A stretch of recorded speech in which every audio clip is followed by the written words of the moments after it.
வெற்றி வாழ்வு திருச்சபையினுடைய காலை ஆராதனைக்கு வந்திருக்கிற உங்கள் யாவரையும் நம்முடைய ஆண்டவரும் இரட்சகருமாகிய இயேசு கிறிஸ்துவின் நாமத்தினாலே வாழ்த்தி வரவேற்கிறேன்.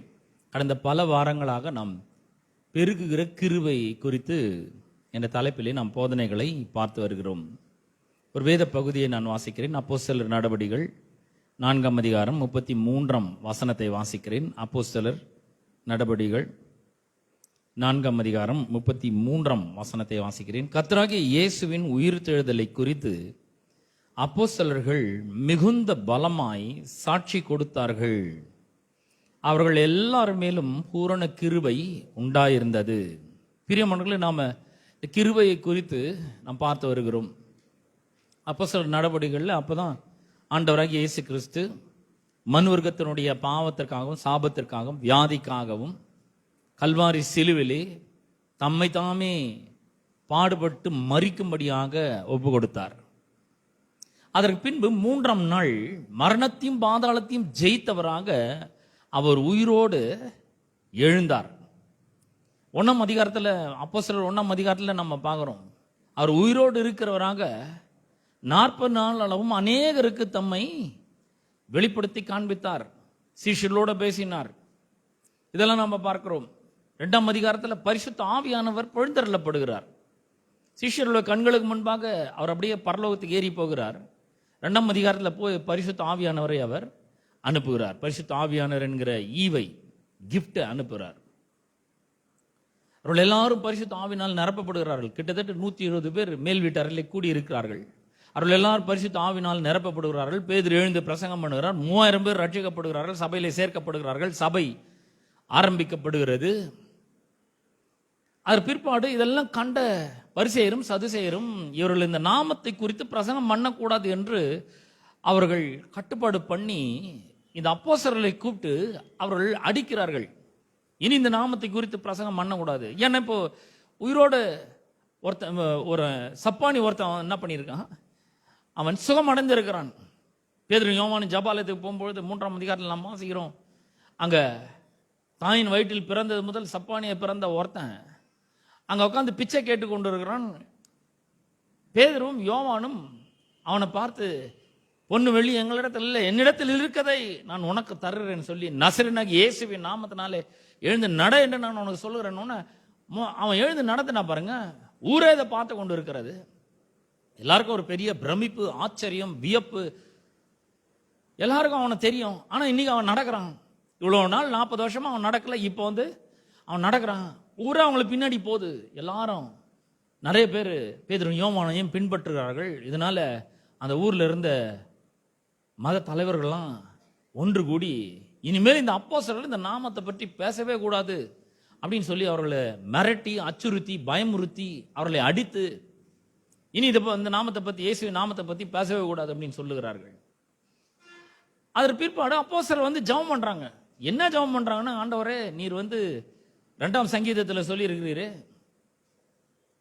ஜாதிகள்லாம் உமக்கு விரோதமாக கொந்தளித்து விருதா காரியங்களை சிந்திப்பானேன், பரலோகத்தில் வீட்டில் நகைப்பான்னு சொல்லி சொல்லப்பட்டிருக்கிறது. இந்த ஜனங்கள் உமக்கு விரோதமாக எழும்புகிறார்களே, நாங்களாம் இயேசுவின் நாமத்தினால, உம்முடைய பிள்ளையாக இயேசுவின் நாமத்தினால அற்புதங்களையும் அதிசயங்களையும் செய்யும்படி எங்களுக்கு கட்டளையிட்டீரே. ஆனா இப்ப இந்த நாமத்தை பத்தி சொல்லக்கூடாது, பிரசங்கம் பண்ணக்கூடாதுன்னு சொல்லி இவங்கெல்லாம் பயமுறுத்துகிறார்களே, அச்சுறுத்துகிறார்களே. ஆகவே இவர்களை எல்லாரும் நீ கவனித்து பாரும். நாங்கள் முழு தைரியத்தோடு உம்முடைய வசனத்தை பேசுவதற்கு எங்களுக்கு அனுக்கிரகம் செய்தருளும் சொல்லி ஜெபம் பண்ண உடனே 4ஆம் அதிகாரம் 30ஆம் வசனம் 31ஆம் வசனத்துல நாம பார்க்கும் பொழுது, அவர்கள் ஜெபம் பண்ணின பொழுது அவர்கள் கூடி இருந்த இடம் அசைந்தது என்று நாம் வேதத்தில் வாசிக்கிறோம். கடவுளுடைய பிரசன்னம் அங்க இறங்கினது. கர்த்தர், நீங்க பயப்படாதீங்க, நான் உங்களோட தான் இருக்கிறேன். ஒருவேளை உங்களால கண்ணில் பார்க்க முடியாம இருக்கலாம், என் கிருபை உங்களுக்கு இருக்கு, நான் உங்களோட கூட இருக்கிறேன், என் பிரசன்னம் உங்களோட கூட இருக்குது, பயப்படாதீங்க அப்படின்னு சொல்லி அவர்களுக்கு தைரியத்தை கொடுக்கிறார். பாருங்க, அந்த இடம் அசைக்கிறது. 31ஆம் வசனத்தை வாசிக்கிறேன். அவர்கள் ஜெபம் பண்ணின பொழுது அவர்கள் கூடியிருந்த இடம் அசைந்தது. அவர்கள் எல்லாரும் பரிசுத்த ஆவியினால் நிரப்பப்பட்டு தேவ வசனத்தை தைரியமாய் சொன்னார்கள். எதுக்காக ஜெபம் பண்ணாங்களோ அந்த ஜெபம் கேட்கப்பட்டது. தைரியமா சொல்லணும். இப்ப தைரியம் உள்ள வந்துடுச்சு. எப்படி வந்ததுன்னா, கடவுளுடைய பிரசன்னம் அவர்களோடு கூட இருந்தது. கர்த்தர் அவங்களோட கூட இருக்கிறன்றத ஏதோ ஒரு விதத்துல காமிச்சிட்டாரு பாருங்க. அதெல்லாம் முடிஞ்ச பிறகு தைரியம் வந்த உடனே இவங்க என்ன பண்றாங்கன்னா மிகுந்த தைரியமாய் அப்போஸ்தலர்கள் என்ன பண்ணாங்க, கர்த்தராகிய இயேசு கிறிஸ்துவின் உயிர்த்தெழுதலை குறித்து அப்போஸ்தலர்கள் மிகுந்த பலமாய் சாட்சி கொடுக்கிறார்கள். நீங்க எங்களை அடிச்சாலும் சரி, மிரட்டினாலும் சரி, பயமுறுத்தினாலும் சரி, அச்சுறுத்தினாலும் சரி, எங்களை உபத்திரவப்படுத்தினாலும் சரி, உதைச்சாலும் சரி, என்ன பண்ணாலும் சரி, இவர் உயிரோடு இருக்கிறார் எங்களுக்கு தெரியும். இப்போ கூட நாங்கள் ஜெபம் பண்ணும்போது அவருடைய பிரசன்னம் எங்களோட கூட இருந்தது. அவர் எங்க கூட தான் இருக்கிறாரு, அவர் உயிரோடு எழுந்துறாரு, இப்பயும் எங்க இருக்கிறாரு அப்படின்னு மிகுந்த பலமாய் உயிர்த்தெழுதலை குறித்து சாட்சி கொடுக்கிறதை நாம் பார்க்கிறோம். அப்படி சாட்சி கொடுத்த பொழுது அவர்கள் எல்லார் மேலும் பூரண கிருபை உண்டாயிருந்தது. இந்த பூரண கிருபை இது பேர் தான் மச் கிரேஸ் என்று சில இடங்களில் சொல்லப்பட்டிருக்கிறது. கிரேஸ் அப்பான் கிரேஸ் என்று சொல்லப்பட்டிருக்கிறது. அவங்க எல்லார் மேலேயும் பூரண கிருபை உண்டாயிருந்தது. அதாவது கிருபை பெருகுச்சு அவங்க மேல, அதிகமாக கிருபைய கடவுள் கொடுக்குறாரு. இப்ப நல்லா கவனிங்க, இவங்க கிருபையை கேட்கல, எங்களுக்கு தைரியம் வேணும்னு கேட்டாங்க. ஆனா அவர் என்ன பண்ணிட்டாரு, அவங்க எல்லார் மேலேயும் கிருபை அனுப்பினார். எல்லார் மேலும் கிருபை இருந்தது, சின்னவங்கல இருந்து பெரியவங்க வரைக்கும் எல்லார் மேலும் இந்த கிருபை உண்டாயிருந்தது என்று நாம் வேதத்திலே வாசிக்கிறோம். அப்ப இந்த கிருபை வரும்பொழுது என்ன நடக்குதுன்னா மக்களுக்கு தைரியம் உண்டாகிறது. அப்போஸ்தலர் என்ன பண்ணுகிறது, தைரியத்தை கொடு. இந்த கிருபை வந்தோன்னா தைரியம் ஆட்டோமேட்டிக்கா வந்துடுச்சு. அப்ப நல்ல கவனிங்க, கிருபைனா என்னன்றதை நான் உங்களுக்கு சொல்லி கொடுத்து கொண்டே இருக்கிறேன். கிருபை என்னன்னா தேவனுடைய அபிஷேகம், அனாயிண்டிங், அதான் கிருபை. கிருபை ஒரு மனுஷனுக்கு இருந்தா என்ன பண்ண முடியும், அவனோட தேவனுடைய பிரசன்னம் இருக்கிறது, தேவன் அவனோட, கர்த்தர் அவனோட கூட இருக்கிறார், இயேசுவினுடைய பிரசன்னம் அவனோடு கூட இருக்கிறது, இயேசு அவனோட கூட இருக்கிறார், அதான் கிருபை. இயேசுவினுடைய உதவி வந்து அவனுக்கு கிடைக்குது, இயேசுவினுடைய சப்போர்ட் வந்து அவனுக்கு கிடைக்குது, அதான் கிருபை. அவருடைய உதவி, அவருடைய சப்போர்ட் வந்து நமக்கு கிடைக்குது. வாழ்க்கையில் அற்புதங்களை நாம் சுலபமாக பெற்றுக்கொள்ள முடியுது. எப்போ கிருபை நம்ம கூட நமக்கு அதிகமா பெருகும் பொழுது, கிருபை நமக்கு உண்டாகும் பொழுது அற்புதங்களை நம்முடைய வாழ்க்கையில சுலபமாக பெற்றுக்கொள்ள முடிகிறது. கடினமான வாழ்க்கையெல்லாம் சுலபமா மாறுகிறது, அதான் கிருபை. அப்ப கிருபைனா அதுதான். நம்முடைய வாழ்க்கையில பல வருடங்களாக ஒரு விஷயத்தை செஞ்சு செஞ்சு செஞ்சு தோல்வி மேல தோல்வி அடைஞ்சு, கிருபையும் சப்போர்ட்டும் கடவுளுடைய உதவியும் நமக்கு வந்து கிடைச்சி, அதே விஷயத்தை நாம செய்யும்போது அதுல ஒரு மாபெரும் வெற்றி நமக்கு உண்டாகிறது, அது பேர் தான் கிருபை. அப்ப கிருபைன்னா வாழ்க்கை சுலபமாயிடும், அவ்வளவுதான், ஈஸியாயிடும். பலருக்கு வாழ்க்கை ரொம்ப கஷ்டமா இருக்கு, ஆனா கிருபை பெருகும் பொழுது வாழ்க்கை ரொம்ப சுலபமாக மாற ஆரம்பிக்கிறது. ஏன் அப்படின்னா கடவுளுடைய கிருபை நமக்கு கடவுளுடைய உதவியும் ஒத்தாசையும் அனுகூலத்தையும் அனுக்கிரகத்தையும் கொண்டு வருகிறது. கர்த்தருடைய சப்போர்ட் நமக்கு இந்த கிருபை கொண்டு வருகிறது. அவரே நம்ம கூட வந்துடுறாரு. யாத்திரை 33ஆம் அதிகாரத்துல நம்ம பார்க்கிறோம் இல்லையா, மோசே சொல்றாரு, ஆண்டவரே உம்முடைய கிருபை, உம்முடைய கண்களிலே எனக்கு கிருபை கிடைத்ததானால் நீர் எங்களோடு கூட வாரும் அப்படின்றான். நீங்க வரலன்னா இந்த பாலைவனத்தில் நாங்க எப்படி போறது, வழி தெரியாது.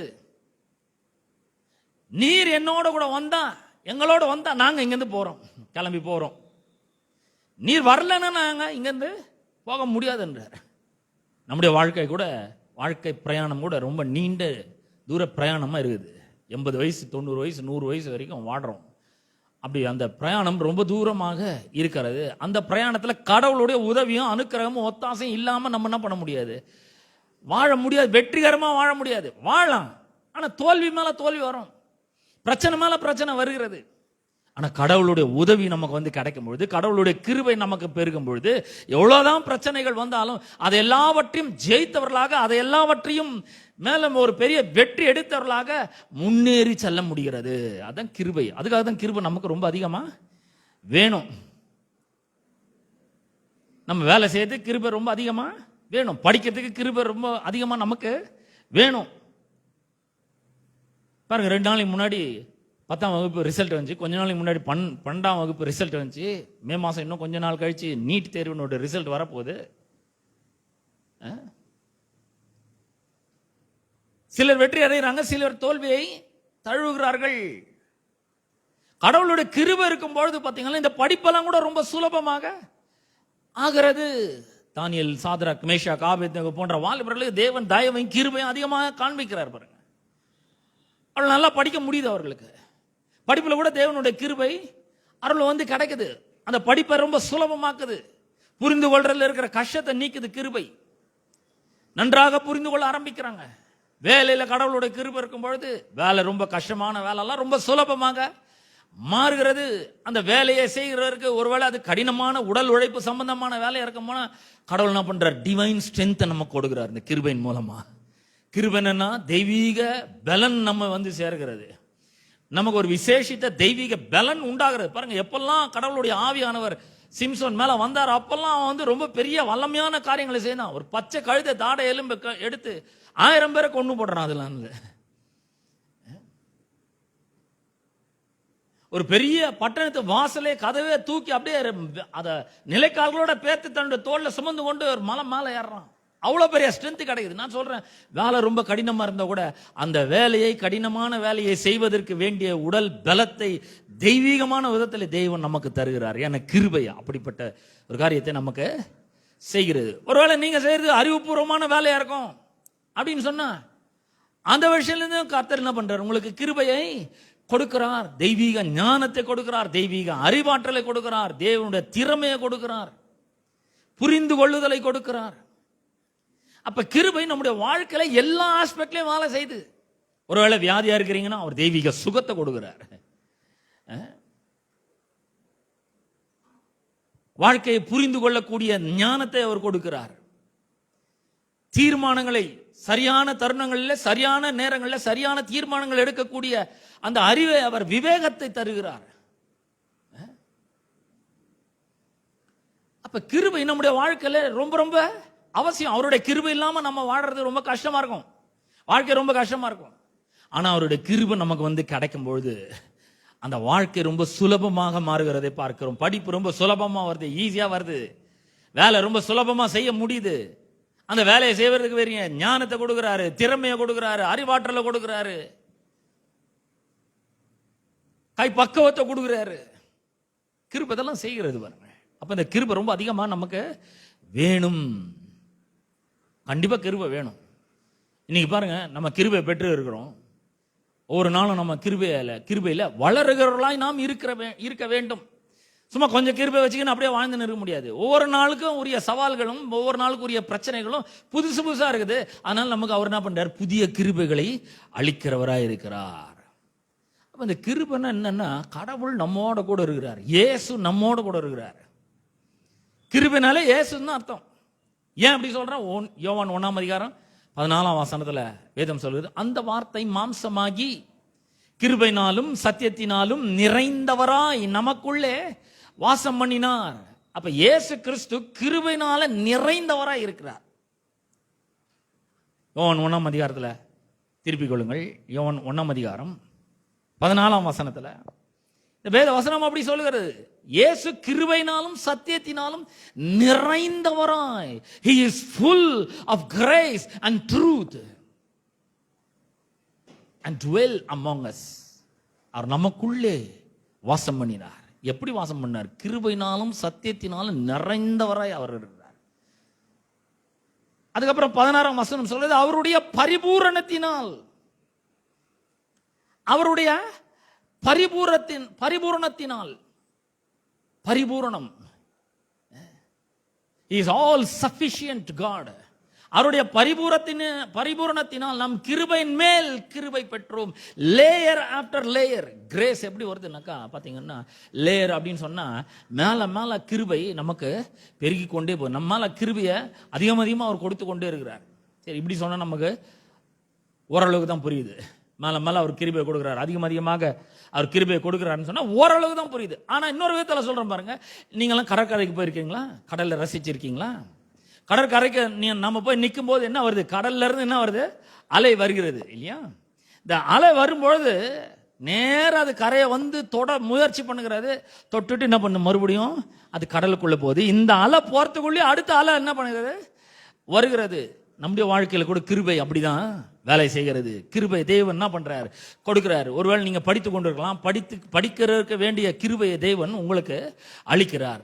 படிச்சு நல்ல தேர்ச்சி பெற்ற பிறகு அப்புறம் ஒரு வேலை தேடுறீங்க. அந்த வேலை செய்வதற்குரிய கிருபை என்ன பண்றாரு? தருகிறாரு. வேலை செய்றீங்க, அதுக்கப்புறம் நல்ல சம்பாதிக்கக்கூடிய கிருபை கொடுக்கிறாரு. அதுல ஒரு பெரிய ப்ரமோஷனை பெற்றுக்கொள்ளக்கூடிய கிருபை கொடுக்கிறாரு. கிருபையின் மேல கிருபை, வாழ்க்கையின் ஒவ்வொரு அம்சங்களிலும் கிருபை அவர் தொடர்ந்து அளித்து கொண்டே இருக்கிறார்.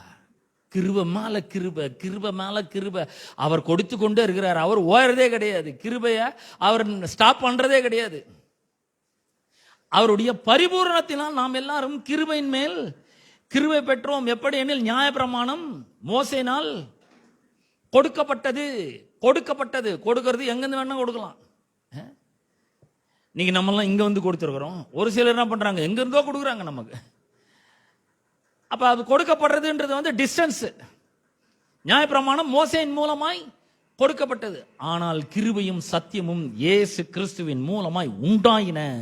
Grace and truth come through Jesus Christ. Come அப்படின்னா நேர்ல வந்திருக்கிறாங்க. பாத்தீங்களா, நீங்க நிறைய பேர் நம்முடைய சர்வீஸ் ஆன்லைன்ல பார்த்து கொண்டு இருக்கிறாங்க. அது மோசேயின் மூலமாய் கொடுக்கப்பட்டது மாதிரி இங்கெல்லாம் நீங்க நிறைய பேர் வந்திருக்கிறீங்க. நீங்க இங்க வந்து கேட்கறீங்க. இயேசு கிறிஸ்து அப்படிதான். கிருபை சத்தியம் என்ன பண்ணது? கிருபையும் சத்தியமும் இயேசு கிறிஸ்துவினால் அவரே வந்துட்டாரு கிருபை. அப்ப பாருங்க, எத்தனையோ ஆயிரக்கணக்கான ஆண்டுகளுக்கு முன்னாடி கிருபை நம்மளை வந்து சந்திச்சிச்சு. அவ்வளவுதான், கிருபை வந்தாச்சு. இப்ப இந்த உலகத்துல தான் இருக்குது இந்த கிருபை. இந்த கிருபை நமக்குள்ளதான் வாழ்ந்து கொண்டு இருக்கிறார். உள்ள இருக்கிறார், இயேசு கிறிஸ்துவாக இருக்கிறார். ஏன் நீங்க சொல்றது கேட்கறதெல்லாம் எனக்கு ரொம்ப நல்லா இருக்குது. இந்த கிருபை எனக்கு வேணும், அவர் எனக்கு உள்ள வரணும், அவரு உள்ள வரணும், இந்த கிருபை எனக்கு வேணும், இந்த தெய்வீக சக்தி என்னுடைய வாழ்க்கையில வேலை செய்யணும், என்னோட படிப்புக்கு உதவி செய்யணும், வேலைக்கு உதவி செய்யணும், அட்மிஷனுக்கு உதவி செய்யணும், பதவி உயர்வுக்கு ப்ரமோஷனுக்கு இந்த கிருபை எனக்கு வேலை செய்யணும். என்னோட வாழ்க்கையை வெற்றிகரமா நான் வாழ்றதுக்கு, சந்தோஷமா வாழ்றதுக்கு, நிம்மதியா வாழ்றதுக்கு இந்த கிருபை வேணும். எனக்கு கடவுளுடைய உதவி வேணும், ஒத்தாசை வேணும், அவருடைய அனுக்கிரகம் வேணும், அவருடைய அன்பு வேணும். இந்த கிருபை எனக்கு வேணும். நீங்க சொல்றது எனக்கு வேணும். இப்போ நான் என்ன பண்ணணும்னு வேதம் சொல்லு. அதுதான் முதல் ஸ்டெப்பு. இந்த கிருபை தான் முதல் ஸ்டெப்பு. அப்போஸ்தலர் நடபடிகள் 13ஆம் அதிகாரத்தை திருப்போம். அப்போஸ்தலர் 13ஆம் அதிகாரம் 38, 39 வசனங்களை நான் உங்களுக்காக வாசிக்க போறேன். அப்போஸ்தலர் 13ஆம் அதிகாரம் 38, 39 வசனத்தை வாசிக்கிறேன். ஆதலால் சகோதரரே, இவர் மூலமாய் உங்களுக்கு பாவ மன்னிப்பு உண்டாகும் என்று அறிவிக்கப்படுகிறது. நல்ல கவனிங்க, ரொம்ப முக்கியமானது. இப்போ ஒருத்தன் தன்னை கிறிஸ்தவன் எப்படி சொல்லிக்க முடியும்? அவனுடைய பாவங்கள் மன்னிக்கப்பட்டிருக்கணும். இங்க யாரை பத்தி சொல்றாருன்னா 38ஆம் வசனத்துல லூக்கா எழுதுறாரு, இந்த அப்போஸ்தலர் நடபடிகளை எழுதுறாரு. இது யாரை பத்தி சொல்றாரு அப்படின்னு சொன்னா, கர்த்தராகிய இயேசு கிறிஸ்துவை பற்றி அவர் சொல்லுகிறார். இந்த 13ஆம் அதிகாரத்தை நீங்கள் தொடர்ந்து வாசிக்கும் போது 16ஆம் வசனத்திலிருந்து 13ஆம் அதிகாரம் 16ஆம் வசனத்திலிருந்து இங்க வாசிக்கும் பொழுது அப்போஸ்தலனாகிய பவுல் பேசுறாருங்க. எப்படி பேசுறாருன்னா, எப்படி இஸ்ரவேல் ஜனங்களை நம்முடைய ஆண்டவர், நம்முடைய தேவன் எப்படி இஸ்ரவேல் ஜனங்களை எகிப்தின் அடிமைத்தனத்திலிருந்து விடுதலையாக்கி செங்கடலை பிளந்து அவர்களை பத்திரமா வெளியே கொண்டு வந்து அவர்களுக்கென்று கானான் தேசத்தை, பாலும் தேனும் ஓடுகிற கானான் தேசத்தை அவர்களுக்கு சுதந்திரிக்கும்படியாக கொடுத்து, அதுக்கப்புறம் 450 வருஷமா அவர்கள் சாமுவேல் தீர்க்கதரிசி வரைக்கும் அவர்களுக்கு நியாயாதிபதிகள் எல்லாம் எப்படி ஏற்படுத்தினார்னு சொல்றாரு. அதுக்கப்புறம் மக்கள் எல்லாம் ஒரு ராஜா வேணும்னு கேட்கிறாங்க. அப்படி ராஜா வேணும்னு கேட்டபொழுது பென்யமீன் கோத்திரத்தான் ஆகிய கீசுடைய குமாரன் சவுலை தேவன் அவர்களுக்கு ராஜாவாக கொடுக்கிறதெல்லாம் சரித்திரம் மாதிரி சொல்றாரு, பின்னணி மாதிரி சொல்லே வர்றாரு. அப்ப 40 வருஷ காலமாய் சவுல் அவர்களை அரசாண்ட பிற்பாடு அவனை தள்ளிட்டு தாவீது அந்த இடத்துக்கு கொண்டு வருகிறார். 22ஆம் வசனத்தில் நாம் வாசிக்கிறோம், பின்பு அவர் அவனை தள்ளி தாவீது அவர்களுக்கு ராஜாவாக ஏற்படுத்தி ஈசாயின் குமாரனாகிய தாவீதை என் இருதயத்திற்கு ஏற்றவனாக கண்டேன், எனக்கு சித்தமானவைகளை எல்லாம் அவன் செய்வான் என்று அவனை குறித்து சாட்சியம் கொடுக்கிறார். சவுலை தள்ளுறாரு, தாவீதை ஏற்படுத்துறார் ராஜாவா. ஏற்படுத்திட்டு அவன் மேல நான் பிரியமா இருக்கிறேன், என் இருதயத்துக்கு ஏற்றதெல்லாம் அவன் செய்வான், எனக்கு சித்தமானதெல்லாம் செய்வான் அப்படின்னு கடவுளை தாவீதை குறித்து சாட்சி கொடுக்கிறார். அதுக்கப்புறம் 23ஆம் வசனத்தில் அவனுடைய சந்ததியிலே தேவன் தமது வாக்குத்தத்தத்தின்படி இஸ்ரவேலுக்கு ரட்சகராக இயேசுவை எழும்ப பண்ணினார். அங்கதான் ஆரம்பிக்கிறார் பாருங்க. தாவீதின் சந்ததியில அவர் என்ன பண்றாரு? இயேசுவை எழும்ப பண்ணுகிறார். எதுக்கு எழும்ப பண்றாரு? இஸ்ரவேலுக்கு ரட்சகராக இயேசுவை எழும்ப பண்ணுகிறார். அதுக்கப்புறம் இயேசு வந்து இங்க பிறகுறாரு. இயேசு பிறந்த பிறகு எப்படி வந்து யோவான் தன்னோட பணிவுடைய ஓட்டத்தை முடிச்சு, அதுக்கப்புறம் எப்படி இயேசு இந்த ரட்சிப்பின் திட்டத்தை எல்லாம் நிறைவேற்றி அதை எப்படி வந்து அறிவிக்கிறார் அப்படின்றத முதற்கொண்டு எல்லாம் அப்படியே சொல்லின்னு வந்துட்டு 33ஆம் வசனத்துல அவர் சொல்றாரு, இயேசுவை எழுப்பதினாலே தேவன் தம்முடைய பிதாக்களுக்கு அருளி செய்த வாக்குத்தத்தத்தை அவர்களுடைய பிள்ளைகளாகிய நமக்கு நிறைவேற்றினார் என்று நாங்களும் உங்களுக்கு சுவிசேஷமாய் அறிவிக்கிறோம். பாருங்க, அந்த சுவிசேஷம் ரொம்ப முக்கியமானது. சுவிசேஷம்னா நற்செய்தி. சுவிசேஷம், நற்செய்தி, குட் நியூஸ். இந்த சுவிசேஷமா என்ன பண்றாரு பவுல்? அவங்களுக்கு அதை அறிவிக்கிறார். அப்ப 14ஆம் வசனத்துல சொல்ல, தாவீதுக்கு அருளின நிச்சயமான கிருபைகளை உங்களுக்கு கட்டளையிடுவேன் என்று சொல்லி 35ஆம் வசனம், அவர் அன்றியும் உம்முடைய பரிசுத்தர் அழிவை காண ஒட்டீர் என்று வேறொரு சங்கீதத்துல சொல்லி இருக்கிறது. அந்த இடத்துல தாவீது தன் காலத்தில் தேவனுடைய சித்தத்தின்படி அவருக்கு ஊழியம் செய்து நித்திரை அடைந்த பின்பு பிதாக்களிடத்தில் சேர்க்கப்பட்டு அழிவை கண்டான். அன்னைக்கு தாவீது சொன்னான், தீர்க்கதரிசனமா சொன்னான், உம்முடைய பரிசுத்தர் அழிவை காண ஒட்டீர் அப்படின்னு சொல்லி இருக்கிறான்னா அவன் செத்து போயிட்டான். ஊழியத்தெல்லாம் நிறைவேற்றி முடிச்ச பிற்பாடு அவன் நித்திரை அடைந்து தங்களுடைய பிதாக்களோட சேர்க்கப்பட்டான். அவன் அழிவை கண்டான் அப்படின்னு சொல்லிட்டு, தேவனால் எழுப்பப்பட்டவரோ அழிவை காணவில்லை. யார் தேவனால் எழுப்பப்பட்டவர்? ஆண்டவராகிய இயேசு கிறிஸ்து. அவரை தேவன் உயிரோடு கூட எழுப்பினார். அவரை பத்தி தான் தீர்க்கதரிசனமா இங்க உரைக்கப்பட்டன்னு சொல்லிட்டு இப்ப சொல்றார் 38ஆம் வசனத்துல, ஆதலால் சகோதரரே, இவர் மூலமா, யார் மூலமா? இயேசு கிறிஸ்து மூலமாய் உங்களுக்கு பாவ மன்னிப்பு உண்டாகும் என்று அறிவிக்கப்படுகிறது. அப்ப பாவ மன்னிப்பு உண்டாகும், இது கொஞ்சம் எப்படி இருக்குதுன்னு பாருங்க, என்று அறிவிக்கப்படுகிறது.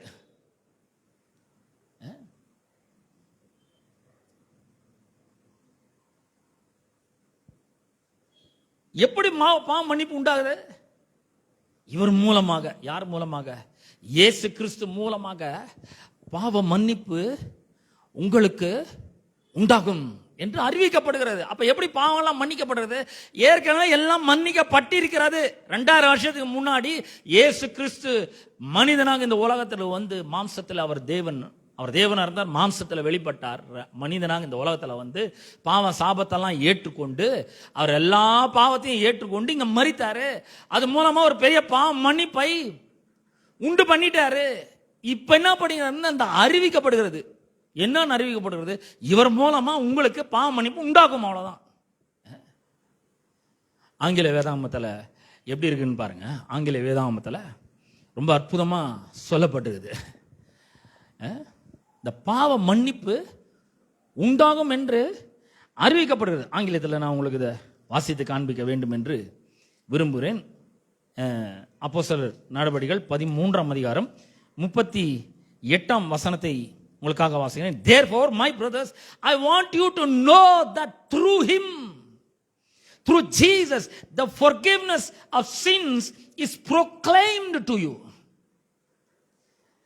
Forgiveness of sins என்னது? ரட்சிப்பு. பாவத்திலிருந்து நாம் மீட்டெடுக்கப்பட்டு இருக்கிறோம், மீட்கப்பட்டாயிற்று. இதெல்லாம் பண்றேன், அறிவிக்கிறேன். இப்ப நான் என்ன பண்றேன்? இந்த மைக் மூலமா சொல்லிட்டே இருக்கிறேன். என்னன்னு சொல்றேன்? உங்களுக்கு பாவ மன்னிப்பு உண்டாகும். யார் மூலமா? இயேசு மூலமா உண்டாகும் என்று நான் அறிவிக்கிறேன். இப்படி அறிவிக்கும் போது என்ன நடக்குது?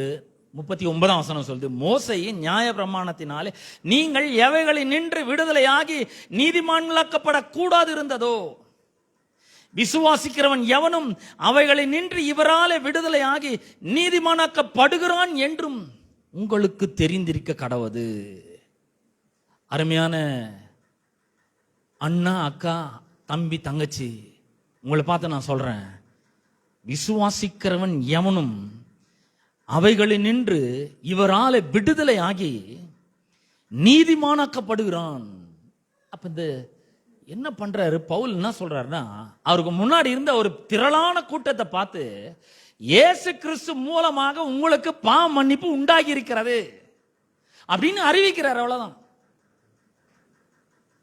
ஆங்கில வேதம் சொல்றது, I want you to know, ஒன்றை நீங்கள் அறிந்து கொள்ள வேண்டும் என்று விரும்புகிறேன். that through Jesus, இயேசு கிறிஸ்துவின் மூலமாக the forgiveness of sin is proclaimed to you. அவர் எல்லாத்தையும் பண்ணி முடிச்சிட்டாருங்க. இனி நீங்க உங்க பாவத்தை நினைச்சு கலங்க வேண்டிய அவசியம் இல்ல. பாவத்திலிருந்து எப்படி விடுதலை ஆகிறதுன்னு எந்த முயற்சி நீங்க எடுக்க தேவையில்ல. இந்த சுவிசேஷத்தை கேட்டா போதும். இந்த அறிவிக்கிறேன், இதை கேட்டா போதும். என்ன அறிவிக்கிறேன்? இயேசு மூலமாய் உங்களுக்கு பாவம் மன்னிப்பு உண்டாயிருக்கிறது. அவ்வளவுதான்.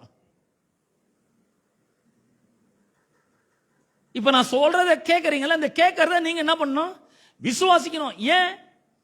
ஏன்னா இந்த 39ஆம் வசனம் சொல்லுது, மோசேயின் நியாய பிரமாணத்தினாலே நீங்கள் எவைகளை நின்று விடுதலையாகி நீதிமான்களாக்கப்பட கூடாது இருந்ததோ. முதல்ல சீனாய் மலையில மோசேக்கு தேவன் மூலமாக அந்த நியாய பிரமாணம் கொடுக்கப்படுகிறது. இந்த நியாய பிரமாணம் எதுக்கு கொடுக்கப்பட்டது? நிறைய பேர் இந்த யூதர்லாம் என்ன நினைச்சுனாங்க, இந்த நியாய பிரமாணத்தெல்லாம் கடைபிடிச்சா, போய் சொல்லாம இருந்தா, திருடாம இருந்தா, விபசாரம் செய்யாம இருந்தா, ஓய்வு நாள பரிசுத்தமா ஆசரிச்சா, தாய் தகப்பன கணம் பண்ணினா, இச்சையாது இருந்தால், அவரை தவிர வேற எதுவும் தேவர்கள் இல்லாமல் இருந்தால், இல்ல கரெக்டா நம்ம பண்ணிட்டோம்னா, 10 நம்ம கரெக்டா பண்ணிட்டோம்னா, நம்ம நீதிமானாக்கப்பட முடியும், விடுதலையாக்கப்பட முடியும், ரட்சிக்கப்பட முடியும், இது மூலமா நமக்கு மன்னிப்பு உண்டாகும், இப்படி நினைச்சிட்டாங்க அவங்க. ஆனா அதுக்காக நியாய பிரமாணம் கொடுக்கப்படவில்லை. 10 கட்டளை அதுக்காக கொடுக்கப்பட்டது இல்ல. 10 கட்டளைகளை பற்றி கர்த்தராகிய இயேசு கிறிஸ்து இந்த உலகத்துல வாழ்ந்த போது அந்த மாதிரி ஒரு கட்டளைகளையே என்ன பண்றாருன்னா, ரொம்ப எக்ஸ்ட்ரீம் லெவலுக்கு கொண்டு போறார். எவனாலையும் கடைபிடிக்க முடியாத அளவுக்கு அதை கொண்டு போறார். இந்த உலகத்துல 1ஆம் நம்பர் பரிசுத்தவான், 1ஆம் நம்பர் யோகியன் கூட அந்த மாதிரி வாழ முடியாத அளவு ரேஞ்சுக்கு அவர் கொண்டு போறார். நம்ம இப்ப சொல்றோம்ல, இப்ப வழக்கு சொல்லணும், வேற லெவலுக்கு கொண்டு போறாரு. இப்ப நல்லா வழங்குது பாருங்க. அதே நியாய பிரமாணம் தான். அவர் எப்படி சொல்றாரு?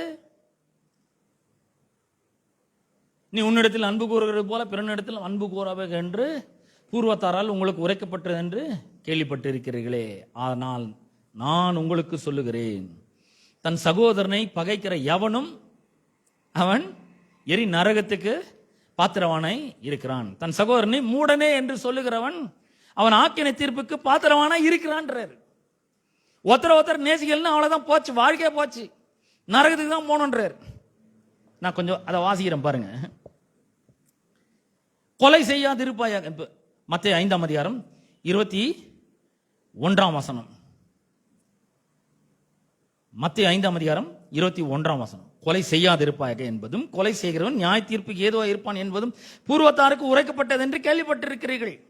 நான் உங்களுக்கு சொல்லுகிறேன், தன் சகோதரனை நியாயமில்லாமல் கோபித்துக் கொள்பவன் நியாய தீர்ப்புக்கு ஏதுவா இருப்பான்.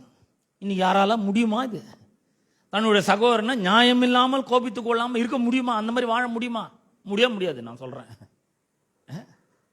காரணமே இல்லாம கோபம் நமக்கு வருது, வரத்தான் செய்து, யாரா தான் இருக்கு.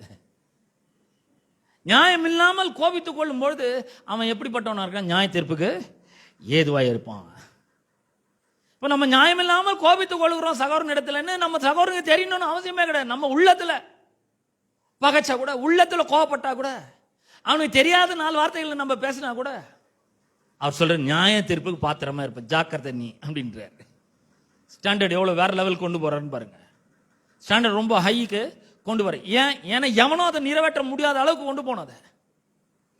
அப்புறம் சொல்றாரு, தன் சகோதரனை வீடன் என்று சொல்லுகிறவன் ஆலோசனை சங்க தீர்ப்புக்கு ஏதுவாய் இருப்பான், மூடனே என்று சொல்லுகிறவன் எரி நரகத்துக்கு ஏதுவாய் இருக்கிறான். எவ்வளோ சகோதரர்கள் இன்னொரு சகோதரனை பார்த்து, தங்களோட கூட பிறந்தவங்களை பார்த்து, அடப்போடா பைத்தியக்காரன்றோம், அடப்போடா படிப்பொடி பைத்தியக்காரின்னு சொல்றோம். இது நாங்க சும்மா தானே சொல்றேன், நான் அப்படி சொல்ல முடியாது. சொன்னா எரி நரகத்துக்கு அங்க சொல்றாரு அவர். அப்படிதான் உன் ஸ்டாண்டர்ட் அந்த லெவல்ல இருக்கணும்ன்றாரு. அடுத்து காணிக்கை கொடுக்கறதுல வர்றாரு 23ஆம் வசனம். ஆகையால் நீ பலிபீடத்தில் உன் காணிக்கை செலுத்த வந்து உன் பேரில் உன் சகோதரனுக்கு குறை உண்டென்று அங்கே நினைவு கூறுவாயாக. காணிக்கை போடுறதுக்கு வரோம், அறிக்கையெல்லாம் சொல்றாரு எஸ்ரா.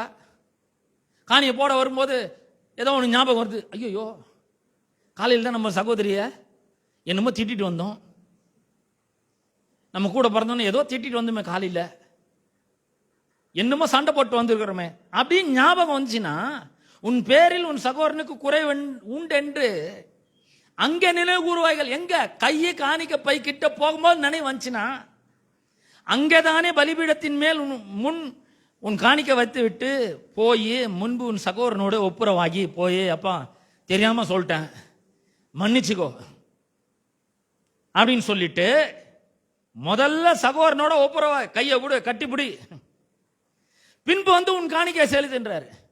ஆனா இன்னைக்கு பாத்தீங்கன்னா சகோதரனோட நல்லா சண்டை போட்டு இல்லாத போலாதெல்லாம் பேசிட்டு இங்க வந்து ரொம்ப யோகியம் மாதிரி நம்ம என்ன பண்றோம், நல்லா பாட்டு பாடுறோம், நல்லா வந்து காணிக்கை கொடுக்குறோம், எதுவும் தெரிய மாட்டேங்குது. ஏன் எல்லாம் உள்ள இருக்குது. அது சொல்றாரு அந்த அதுக்கப்புறம் வந்து காணிக்கையை செலுத்துன்றாரு. 27ஆம் வசனம். விபசாரம் செய்யாதிருப்பாயாக என்று பூர்வத்தாரால் உனக்கு உரைக்கப்பட்டது என்று கேள்விப்பட்டிருக்கிறீர்களே, நான் உங்களுக்கு சொல்கிறேன், ஒரு ஸ்திரீயை இச்சையோடு பார்க்கிற எவனும் தன் இருதயத்திலே அவளோட விபசாரம் செய்து ஆயிற்று. He has already committed adultery in his heart. இருதயத்தில் எங்க தெரியுமா, யாருக்காவது தெரியுமா? இருதயத்தை ஸ்கேன் பண்ற மிஷின் ஒன்று கண்டுபிடிச்சா நல்லா இருக்கும்னு நினைக்கிறேன். உள்ள என்ன நினைக்கிறாங்க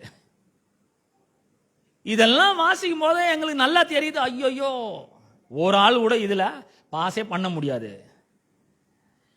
நீ பாருங்க, நிறைய பேர் 2 நாளைக்கு முன்னாடி நிறைய பேர் பாஸ் பண்ணியிருக்காங்க. ஒரு சிலர் ஜஸ்ட் பாஸ் பண்ணிக்கிறாங்க, ஒரு சிலர் 70% மார்க் எடுத்துக்கிறாங்க, ஒரு சிலர் 80% மார்க் எடுத்துக்கிறாங்க, சிலர் 100% மார்க் எடுத்துக்கிறாங்க.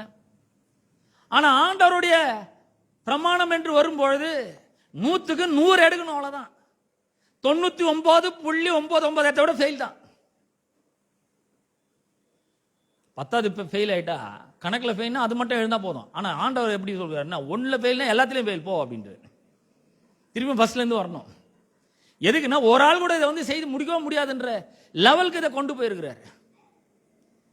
அப்ப இதெல்லாம் வாசிக்கும் பொழுது என்ன நடக்குதுன்னா, மோசேயின் நியாய பிரமாணத்தினால் எவைகளில் நின்று விடுதலையாகி நீதிமான்களாக்கப்படக்கூடாது இருந்ததோ, விசுவாசிக்கிற எவர்களும் யாரா இருந்தாலும் சரி, if you believe in Jesus Christ and what he has done on the cross of Calvary, இயேசு கிறிஸ்துவிலே நீங்கள் விசுவாசம் வைத்து அவர் கல்வாரி சிலுவையிலே உங்களுக்காக என்ன செய்து முடித்திருக்கிறார் என்பதில் நீங்கள் விசுவாசத்தை வைக்கும்போது, அவன் யாரா இருந்தாலும் சரி, எந்த மொழியை பேசுகிறவனா இருந்தாலும், எந்த இனத்தை சேர்ந்தவனா இருந்தாலும், எந்த நாட்டை சேர்ந்தவனா இருந்தாலும், எந்த குலத்தை சேர்ந்தவனா இருந்தாலும், எந்த கோத்திரத்தை சேர்ந்தவனாலும், இயேசுவை விசுவாசித்தால் அவனுக்கு பாவம் மன்னிப்பு உண்டாகுது. தேவன் அவனை நீதிமான் என்று அழைக்கிறார். இவன் விசுவாசிக்கிறபடினாலே இதிலிருந்தெல்லாம் விடுதலை ஆகி நீதிமானாக்கப்படுகிறான். இது வந்து நீதிமானாக்கப்படுகிறான்னு சொல்லிதா ஒய்எல்டின்னு ஒரு டிரான்ஸ்லேஷன் இருக்குது, யங் லிட்டரல் டிரான்ஸ்லேஷன் ஒன்று இருக்குது. அந்த டிரான்ஸ்லேஷன் என்ன சொல்லப்பட்டிருக்குதுன்னா, he declared righteous. பரலோக நீதிமன்றம் இப்படிப்பட்டவனை, யார என்னால ஒண்ணும் முடியாதுப்பா, இது ரொம்ப ஸ்டாண்டர்ட் ஹையா இருக்குது, வேற லெவல்ல இருக்குது, இந்த மாதிரி ஒரு வாழ்க்கையை, அப்பழுக்கற்ற வாழ்க்கையை, ஒப்பிட முடியாத ஒரு வாழ்க்கையை என்னால வாழ முடியாது, எனக்கு ஒரு ரட்சகர் தேவை, எனக்கு ஒரு இயேசு தேவை, என்ன விடுதலை ஆக்கிறதுக்கு ஒருத்தர் வேணும், என்ன நானே இந்த பாவத்திலிருந்து என்னை விடுதலை ஆக்கிக் கொள்ள முடியாது, எனக்கு ஒரு ரட்சகர் வேண்டும், இயேசு வேண்டும், என்னால இந்த ஸ்டாண்டர்டுக்கு வாழ முடியாது, அதனால நான் இயேசுவை விசுவாசிக்கிறேன்னு சொன்னா எல்லாத்துல இருந்தும் அவன் என்ன பண்றாரு, விடுதலையாக்கி அவனை நீதிமான் என்று அறிவிக்கிறார். நான் சொல்றேன், இன்னைக்கு இந்த பிரசங்கத்தை கேட்டுக்கொண்டு இருக்கிற இங்க இருக்கிற யாரா இருந்தாலும் சரி, அல்லது ஆன்லைன்ல கேட்டுக்கொண்டு இருக்கிற யாரா இருந்தாலும் சரி, இவர் மூலமாய் பாவ மன்னிப்பு உண்டு என்று உங்களுக்கு அறிவிக்கப்படுகிறது. இதை நீங்கள் விசுவாசிக்கும் பொழுது தேவன் பரலோக நீதிமன்றத்தில் இருந்து தேவன் என்கிற நியாயாதிபதி உங்களை பார்த்து சொல்றாரு, உங்களை டிக்ளேர் பண்றாரு, you are righteous, நீ நீதிமான் என்று அவர் அறிவிக்கிறார். இல்லையா நான் எவ்வளோ அதெல்லாம் பரவாயில்ல, நீ என்ன பண்ணினாலும் சரி அவர் உன்னை நீதிமான் என்று டிக்ளேர் பண்ணிட்டார், அவ்வளவுதான்.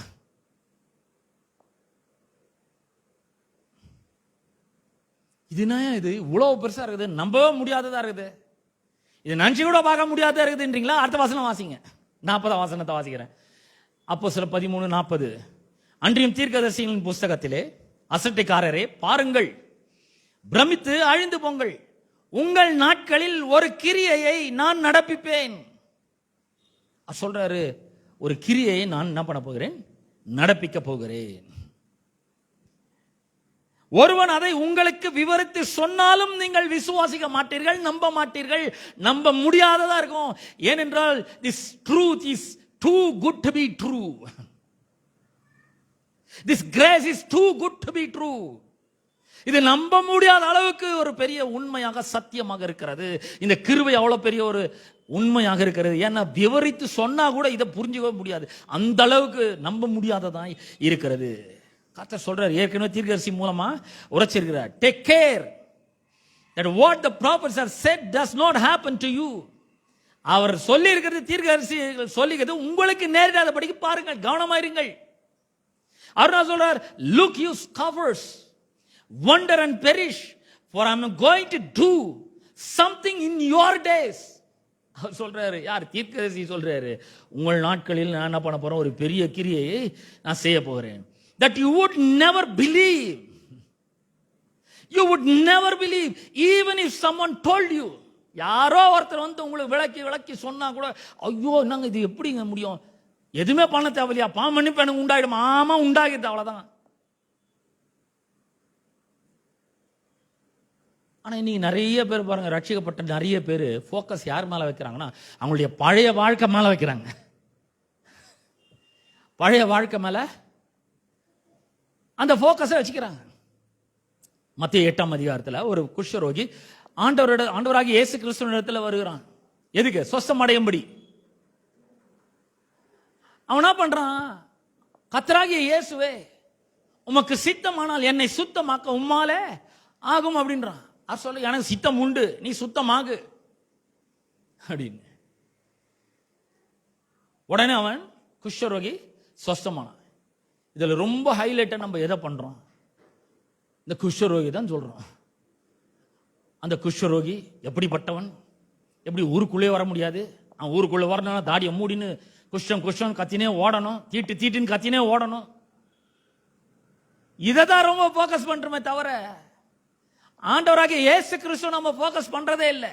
நான் சொல்றேன், எத்தனையோ ஆண்டுகளுக்கு முன்னாடி தேவன் அறிவிச்சிட்டாரு, இவர் என்னுடைய நேசகுமாரன், இவரில் பிரியமா இருக்கேன், இவருக்கு செவி கொடுங்கள். Look upon to Jesus. இந்த கிருபையை நோக்கி பாருங்கள், இந்த இயேசுவை நோக்கி பாருங்கள். இந்த குஷ்டரோகி அவனுடைய சரீரத்தில் உச்சங்க தலையில இருந்து உள்ளங்கால் வரைக்கும் எவ்வளவு புண்ணு இருக்கு, அது எவ்வளவு அழுகி இருக்கு, எத்தனை பர்சன்ட் போயிட்டு இருக்கு, ஸ்கின் எவ்வளவு டேமேஜ் ஆயிருக்கு, அப்புறம் வந்து ஃபிளஷ் எவ்வளவு டேமேஜ் ஆயிருக்கு, எத்தனை பர்சன்ட் இன்னும் வாழலாம். இதை பத்தி போக்கஸ் பண்ணாதீங்க. என்னைக்கோ போக்கஸ் ஷிஃப்ட் ஆயிடுச்சு. இயேசு என்கிற குணமாக்குகிறவர். இந்த சரீரம் அழுகி போயிருந்தா கூட சரி, நாட்டம் எடுத்தா கூட சரி, அதை குணமாக்குகிற இயேசு, அதை குணமாக்குகிற கிருபையினாலும் நிறைந்த ஒருவர் அவர் வந்துட்டார். என்னைக்கோ போக்கஸ் அவர் மேல வைங்க. நீங்க நிறைய பேர் ரட்சிக்கப்பட்டு இருக்கிறாங்க, ஆனா போக்கஸ் எங்க இருக்குன்னா பாவத்து மேல இருக்கு, தங்கள் மேல இருக்குது. ஐயோ நான் இதை செஞ்சிருக்கேங்க, அதை செஞ்சிருக்கேன், எதை செஞ்சிருந்தா இல்லைங்க, ஒன்னும் தேவையில்லை, எதையும் அவர் பார்க்க போறது கிடையாது. அவர் அதையும் பார்க்க போறது கிடையாதுங்க. அவர் என்னைக்கு இயேசு இந்த உலகத்தில் அனுப்பிச்சிட்டாரோ அன்னைக்கே அவர் என்ன பண்ணிட்டாரு? இயேசுவை பார்க்க ஆரம்பிச்சிட்டாரு. அது சொல்றேன், உன் பாவம் எவ்வளவு பெருசா இருந்தாலும் சரி, நான் அதை பார்க்க போறது கிடையாது, போ இயேசுவை நோக்கி பார்க்கிறேன். அப்ப சொல்றாரு, அசட்டைக்காரரை பாருங்கள், பிரமித்து அழிந்து போங்கள், உங்கள் நாட்களிலே ஒரு கிரியை நான் நடப்பிப்பேன். ஒருவன் அதை உங்களுக்கு விவரித்து சொன்னாலும் நீங்கள் விசுவாசிக்க மாட்டீர்கள் என்று ஆபக்குக்கு 1:5 சொல்லி இருக்குதே, அது உங்களுக்கு நடக்காதபடி பாருங்கள். அப்படின்னு அர்த்தம், யாராவது உங்களுக்கு ஒருத்தர் வந்து சொல்லி அவர் மூலமாய் உங்களுக்கு மன்னிப்பு உண்டா இருக்கிறதுன்னு அறிவிச்சா விசுவாசிங்க. என்னால் நம்ப முடியல, என்னால விசுவாசிக்க முடியலன்னு சொல்லாதீங்க, விசுவாசிங்க. ஹலோ, அப்படி விசுவாசிக்கிற எவனும் அவைகளிலிருந்தெல்லாம் விடுதலை ஆகப்படுகிறான், நீதிமானாக்கப்படுகிறான். நீதிமானாகிறதுல என்ன பெரிய ஒரு விசேஷம் இருக்கு? எனக்கு எவ்வளோ கடன் இருக்கு, எவ்வளோ வியாதி இருக்கு, எவ்வளோ குடும்ப பிரச்சனை இருக்கு, இதுல ஏதாவது உதவி செய்யற மாதிரி ஏதாவது பண்ணீங்கன்னா பரவாயில்ல. நீதிமானாக்கி என்னங்க பிரயோஜனம்? மத்தேயு 6:33 சொல்றது, முதலாவது தேவனுடைய ராஜ்யத்தையும் அவருடைய நீதியும் தேடுங்கள். நல்ல கவனிங்க. அப்பொழுது, எப்பொழுது? அவருடைய ராஜ்யத்தையும் நீதியும் தேடும் பொழுது இவைகள் எல்லாம் உங்களுக்கு கூட கொடுக்கப்படும். அப்ப நீதி எப்படி தேடுறது? ரோமர் 7 நிருபத்துல எப்படி தேடுறதுன்னு சொல்லப்பட்டிருது. 1ஆம் அதிகாரம், ரோமர் 1ஆம் அதிகாரம் 17ஆம் வசனத்தை வாசிக்கிறேன். விசுவாசத்தினாலே நீதிமான் பிழைப்பான் என்று எழுதியிருக்கிறபடி விசுவாசத்தினால் உண்டாகும் தேவ நீதி விசுவாசத்திற்கென்று அந்த சுவிசேஷத்தினால் வெளிப்படுத்தப்படுகிறது. இதாங்க சுவிசேஷம். எது சுவிசேஷம்? நீங்க ஒன்றும் பண்ண தேவையில்ல. மனம் திரும்பத்துக்கோ பாவங்கள் மன்னிக்கப்படுறதுக்கோ ஒன்றும் பண்ண தேவையில்ல. என்ன பண்ணணும்? இயேசு கிறிஸ்து மூலமா, இவர் மூலமாய் பாவ மன்னிப்பு உங்களுக்கு உண்டாகும் என்று அறிவிக்கப்படுகிறது. அவ்வளவுதான். இது விசுவாசிச்சா உங்களுக்கு விடுதலை உண்டாது. இதை விசுவாசிக்கும் போது உங்களுக்கு ரட்சிப்பு உண்டாகுது. இது விசுவாசிக்கும் போது உங்களுக்கு கிருபை கொடுக்கப்படுகிறது. இது விசுவாசிக்கும் போது நீங்கள் நீதிமான்கள் ஆக்கப்படுகிறீர்கள். இதுல தேவனுடைய நீதி விளங்குகிறது.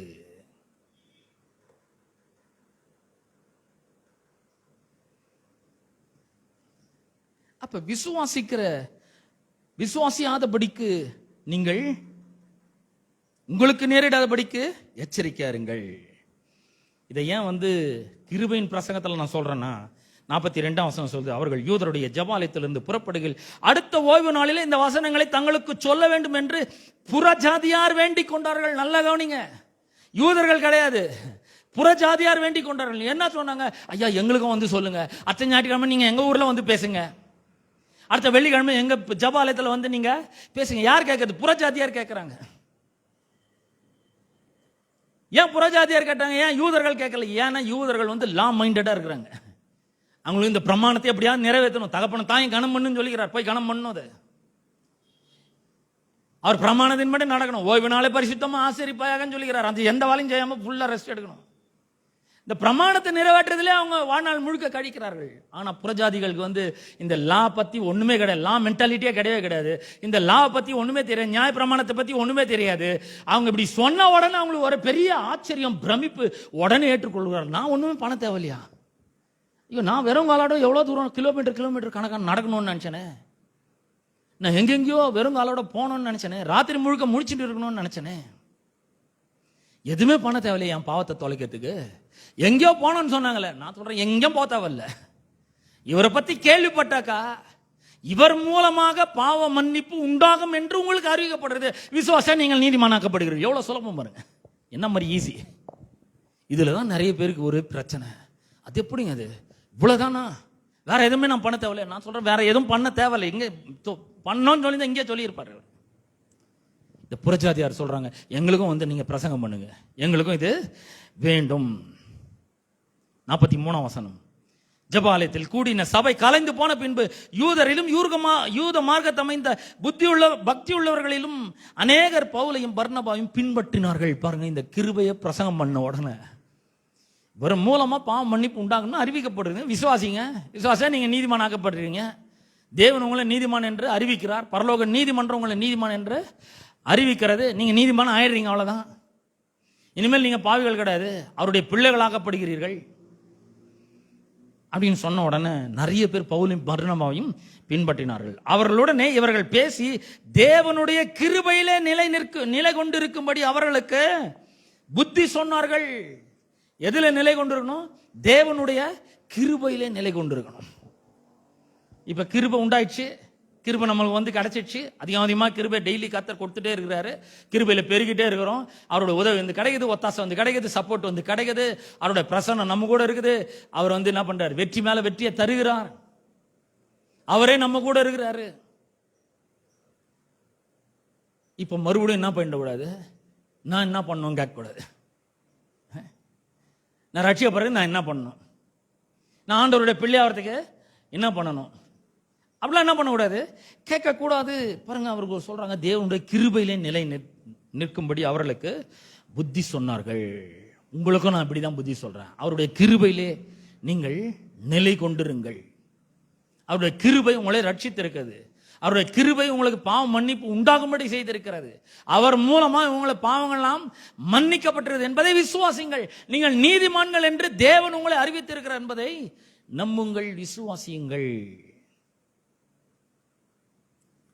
அப்ப இந்த கிருபை நமக்கு உண்டாயிருக்குது. இந்த கிருபையில பிரவேசிக்கிற ஸ்லாக்கியத்தை அவர் கொடுத்திருக்கிறாரு. இந்த கிருபையில பிரவேசிச்சாயிடுச்சு.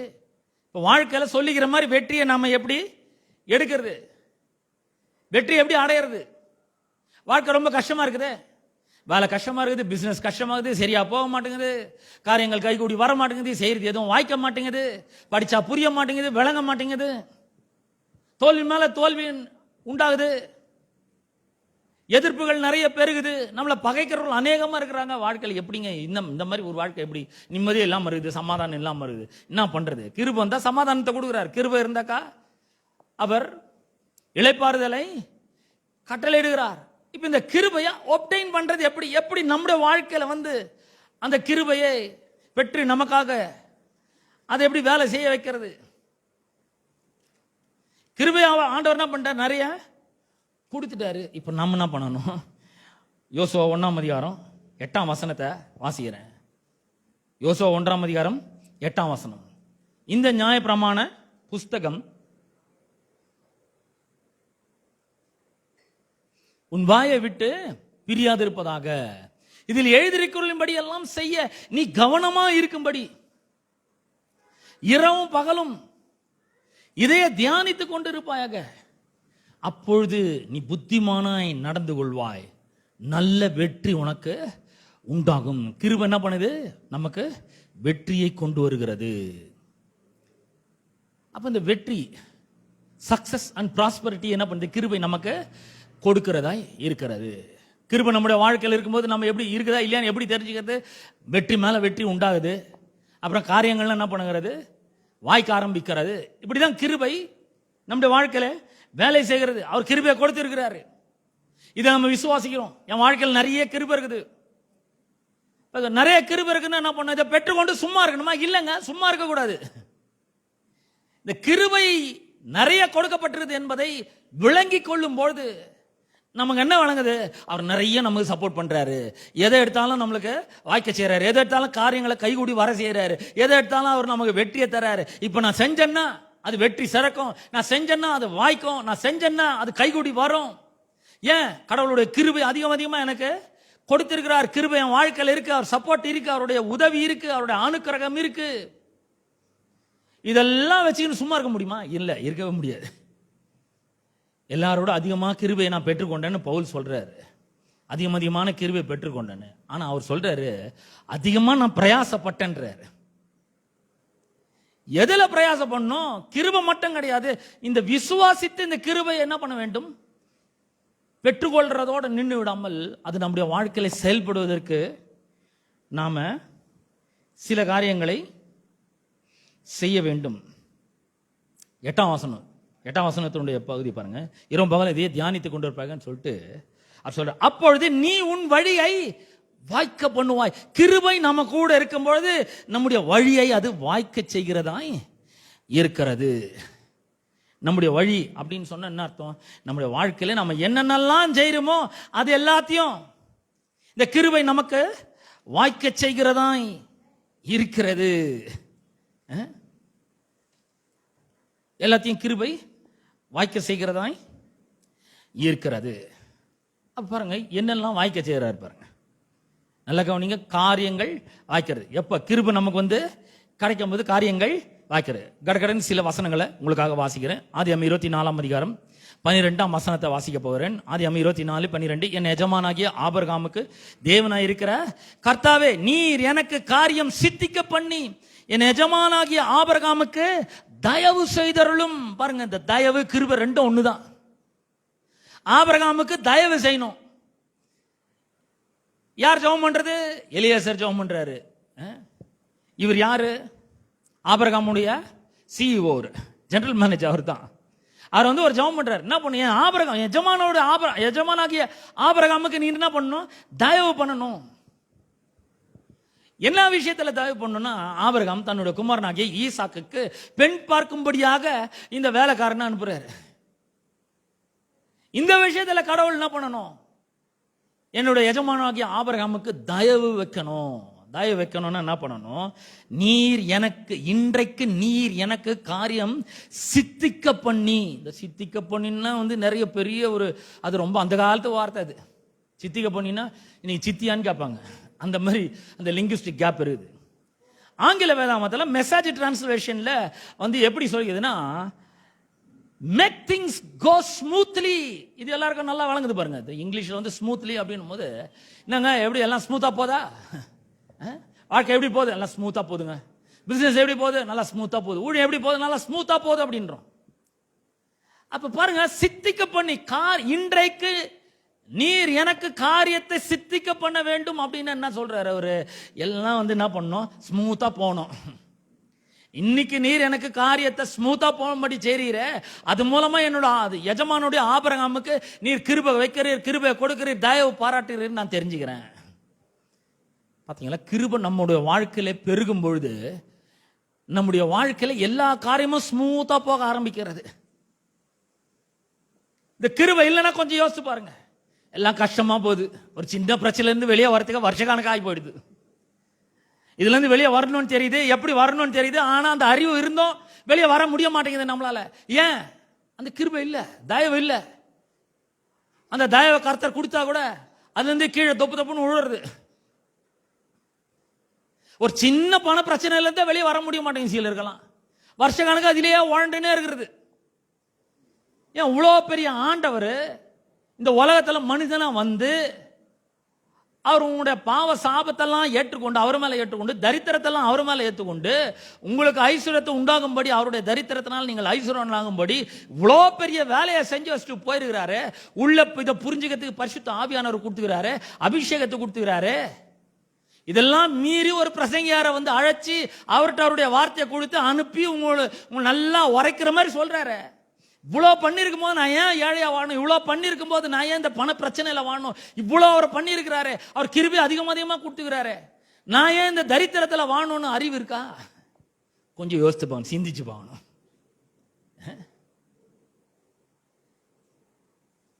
உணர்வு இருக்கணும் நமக்கு. அவர் இவ்வளோ பண்ணியிருக்கிறாங்க, நம்ம எப்படி தரித்திரத்தில் வாழ முடியும்? நான் எப்படி கடன் தொல்லையில பிரச்சனையில வாழ முடியும்? நான் எப்படி பண பற்றாக்குறையில வாழ முடியும்? அவர் கிருபை அதிகமா தராரு, எல்லாத்தையும் பண்ணி வச்சுக்கிறார். நான் வெற்றிகரமா வாழறதுக்கு வேண்டிய எல்லாத்தையும் பண்ணி வச்சுக்கிறாரு. எல்லாம் ஸ்மூத்தா போறதுக்கு அவருடைய தயவை கொடுத்துக்கிறாரு, கிருபையை கொடுத்துக்கிறாரு. அப்ப ஏன் ஸ்மூத்தா போலான்னு யோசிக்கணுமா இல்லையா? நான் சொல்றேன் உங்களுக்கு, நீங்க ஒவ்வொருத்தரும் யோசிக்கணும் நல்லா. ஏன் வாழ்க்கை ஸ்மூத்தா போகணும், அதுக்கு வேண்டிய எல்லாத்தையும் ஆண்டவர் செஞ்சு வச்சுக்கிறார். எனக்கு தயவை எக்கச்சக்கமா கொடுக்கிறாரு. என்னைக்கு? இன்றைக்கு. ஜெபம் பண்றத பாருங்க. இன்றைக்கு நீர் எனக்கு காரியம் சித்திக்கும்படி செய்து. என் வாழ்க்கை இன்னைக்கே ஸ்மூத்தா போட்டோம். இவ்வளவு நாள் கஷ்டப்பட்டது போதும், இவ்வளவு நாள் நான் வாழ்ந்தது போதும், இவ்வளவு நாள் கடன்ல வாழ்ந்தது போதும், இவ்வளவு நாள் அறிவில்லாம பற்றாக்குறையில வாழ்ந்தது போதும். இன்னைக்கு எனக்கு காரியம் ஸ்மூத்தா போகணும். எல்லாம் நான் செய்யற எல்லாமே ஸ்மூத்தா ஆகணும். என் வாழ்க்கை ஸ்மூத் ஆகணும், பொருளாதாரம் ஸ்மூத்தா ஆகணும், சரீர சுகம் ஸ்மூத்தா இருக்கணும். God makes things go smoothly by his grace and favor. 40வது வசனம், அதே அதிகாரத்தில் 40வது வசனம். அவர், நான் வழிபடும் கர்த்தர் உன்னோட தம்முடைய தூதனை அனுப்பி உன் பிரயாணத்தை வாய்க்க பண்ணுவார். பொண்ணு பார்க்குற படம் மட்டும் கிடையாதுங்க, மாப்பிள்ளை பார்க்குற படம் மட்டும் கிடையாது. நிறைய பேருக்கு இது ஒரே பிரச்சனை. என் பொண்ணு கல்யாணமே கைகூடி வர மாட்டேங்குதுங்க, வாய்க்கவே மாட்டேங்குது. என் மகனுக்கு கல்யாணமே ஆகலை. அவசரமா பார்த்து ஏதோ ஒன்று முடிச்சு அவங்க காலம் பூரா வருத்தப்படுறது என்ன பிரயோஜனம் இருக்கு?